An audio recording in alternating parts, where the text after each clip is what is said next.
কর্মকর্তা, তাও আমি চলে আসছি, তার কথা আমি শুনি নাই। আমার জাস্টিস দরকার। এদিকে লালাই দিতে ছাত্রলীগ, ও আরো সুন্দর। আমার ভাইরা যে মরছে না, আমি সেটা জাস্টিস পাওয়ার জন্য আসছি, সেটা জাস্টিস পাওয়ার জন্য আমি আসছি। আমার ভাইদের রক্তে আজকে রাজপথ লাল হয়ে গেছে, সেটা জাস্টিসের জন্য আসছি। আমি বাসায় বসে থাকি, আমার বাপ বলছে আমার যাইতে দিবেন। আমার বাপ তো একজন প্রশাসনিক কর্মকর্তা, তাও আমি চলে আসছি, তার কথা আমি শুনি নাই। আমার জাস্টিস দরকার। আমরা তো পিসফুলি আন্দোলন করতেছিলাম, কি জন্য আমাদের উপরে গুলি চালানো হবে, কি জন্য আমাদের উপরে লাঠিচার্জ করা হবে। এদিকে লালাই দিতে ছাত্রলীগ, ও আরো সুন্দর।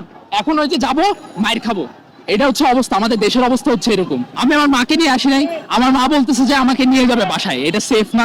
কিন্তু আমার কথা হচ্ছে, আমার ভাইরা কেন মরবে? আমার এখানে অনেক ভাইরা শহীদ হয়েছে, অনেক ভাইরা বোনেরা শহীদ হয়েছে, কেন মরবে? আমাদের জাস্টিস লাগবে, আমাদের জাস্টিস লাগবে, লাগবে, লাগবেই। আমার মা আসছে আজকে আমাকে নিয়ে যেতে, আমি আমার মায়ের সাথে প্রোটেস্ট করবো, আমি বলে দিলাম একটা কথা। আর যতদিন পর্যন্ত আমরা এটা জাস্টিস না পাবো, ততদিন পর্যন্ত আমরা রাস্তার মধ্যে শুয়ে, রাস্তা ব্লকেট করে মিছিল করতে থাকবো, এরকম বলে দেন সবাইকে। এদের মঙ্গল কামনায়, এদের নিরাপত্তার জন্য আমরা এখানে এসেছি। আমাদের এই দেশকে নতুন করে স্বাধীন করার জন্য। আমরা নিরাপত্তাহীনতায় ভুগছি, পথে ঘাটে আমাদের সন্তানরা মারা যাচ্ছে। আমরা এর বিচার চাই। এই ঘোষিতা বেগম, এই মির্জাফরকে এই দেশে আমরা দেখতে চাই না। এই দেশ থেকে তারা বিতাড়িত করতে চাই। আমরা শান্তির দেশ চাই, আমরা নতুন করে স্বাধীনতা অর্জন করতে চাই। এই সবকে সবার হাতে আমরা এক করতে চাই। আমরা এখানে এসেছি বিচার নিয়ে। এই সরকার আমাদেরকে বিচার করবে না, আমাদের শুধু ট্রাম্প দেখাচ্ছে, কোনো বিচার করতে পারবে না এই সরকার। রক্ত কিভাবে বন্যা বয়ে গেছে ঢাকা ইউনিভার্সিটিতে, এর জবাব দিতেই হবে, ওনাকে এর জবাব দিতেই হবে। উনি বাংলা ছেড়ে যাক, যেখানে খুশি সেখানে যাক, কিন্তু বাংলাদেশের এই সন্তানগুলো রক্ত কেন নিল?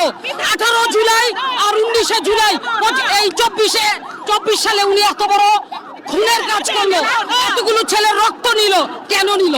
জবাব চাই। একটাই কথা, আমরা আর কোনো আন্দোলন ততদিন হবে যতদিন উনি পদত্যাগ না করে, ততদিন পর্যন্ত বাংলার বুকে আন্দোলন হবে। আপনারা পাশে থাকেন, শুধু খবর নিউজ করেন না, আপনারা ওনার কানে দেন।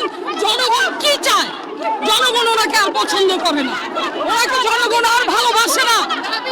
আজকে মুগ্ধ কি দোষ করলো? শহীদ কি দোষ করলো? কেন বিনা কারণে গুলি করলেন? আমাদেরকে মারেন, আসেন এখন গুলি করেন। আইনশৃঙ্খলা আমাদের পক্ষে নাই, তারা আমাদের গুলি করতেছে, হত্যা করতেছে। একটা অংশ আমাদের পক্ষে থাকলে একটা অংশ ছাত্রলীগ পুলিশের পোশাক পরে ঢুকে আমাদেরকে গুলি করে, শটগান থেকে গুলি করে। আপনারা সব দেখেছেন, আপনারা মিডিয়া হলাও করে প্রচার করা হয়েছে কিভাবে আমাদেরকে দুটো শটগান দিয়ে গুলি করে নির্মমভাবে পাখির মতো হত্যা করে।